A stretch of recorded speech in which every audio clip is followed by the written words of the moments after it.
Today we are going to take a look at the 2 best exercises for your biceps if you had to pick from all the exercises out there. Also answering how many times you should do them, sets and reps, how to structure it into your training split to get the best results, best techniques to get the most out of it, and lastly the exercises to avoid for the same muscle if you don't want to hinder your gains. So let's get into it. Anatomically, we can split the biceps brachii into long head and short head. Looking at the picture and where they originate and insert, you can make the argument that they do shoulder flexion, but it is so minimal and with zero leverage to perform it. Not to mention, around 45 degrees, they lose all the means to do so. So you can probably bin this exercise already. And they have great leverage from an extended position all the way to 90 degrees, especially if you supinate your arm. And this will be even more important when your arms are lacking in size and progress and you are trying to find the best way to train them, but we will get back to this in a minute. This behind us, let's see the first best exercise. Preacher curl. And I'm pretty sure you all have seen that massive amount of video. Oh wait, that was just 3 to 5 videos of biceps tear due to a number of reasons, but we won't get into. This exercise is safe, especially if you do it intelligently. Never mind. Just don't do it. And it's also one of the best for a few reasons. First, it lowers the biceps when they have the best leverage. But what does this even mean? If you look at the load, there is gravity and the angle of your arm is slanted, so the hardest part will be the bottom. But that's also the part where the biceps is the strongest if you remember what I said in the beginning, that they have leverage from 0 to 70 degrees. Let's make it 20 to 70 degrees.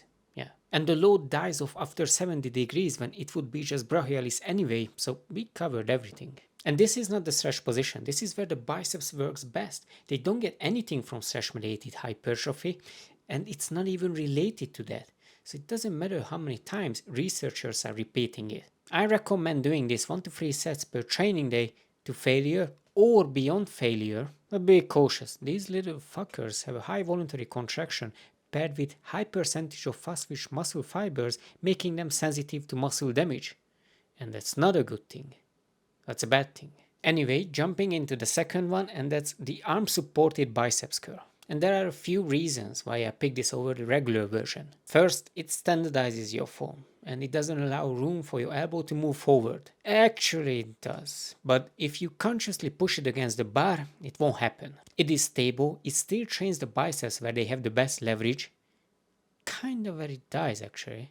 And you can do it seated, standing, against the wall, dumbbell, barbell, you name it. They all work. Again, 1 to 3 sets in the 5 to 9 rep ranges, and I don't recommend pairing these two on the same training day because it is pointless. And since the biceps does one of the most basic functions, so nearly all exercises can be considered the best. So it really comes down to really small details, but there is honest gains in those small details. But let's look at how to structure it into your training split. And you know that all splits work, but if your biceps is lagging in size, it is going to be your first choice. If it is not a disappointment, it is going to be the second exercise. And if you want to have a well-balanced physique, it is always going to be either one of those. There are some rare circumstances when you can place it as the third one, but it is never the last 2 options, just like how your high school crush did with you. And the worst 2 are tough. Actually, I'm just kidding. It was really easy to find. Waiter curl. It is uncomfortable, and yes, you feel your biceps working. You feel that connection that no girls feel with you, but only because the load is light. And you are also making progressive overload fucking difficult. Feelings don't grow muscles. If you are stuck with your progression, it is because you are still curling the same weight for 7 years in a row, paired with awful form. But you can make this exercise one of the best, and all you have to do is put down this dumbbell. Actually, no. Pick it up.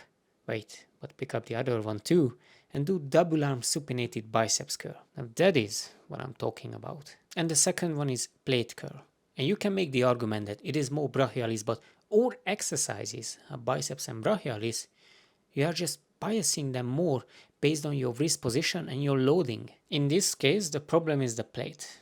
Again, it is uncomfortable and the progression stops at 25 kg. But you will probably get to 20 plus kilogram dumbbell in each hand if you want a decent sized biceps. So doing this exercise just makes no sense. And if you don't know what to do with your life, I can't help with that, but I can help with your chest gains if you watch this video next. Talk to you in the next one.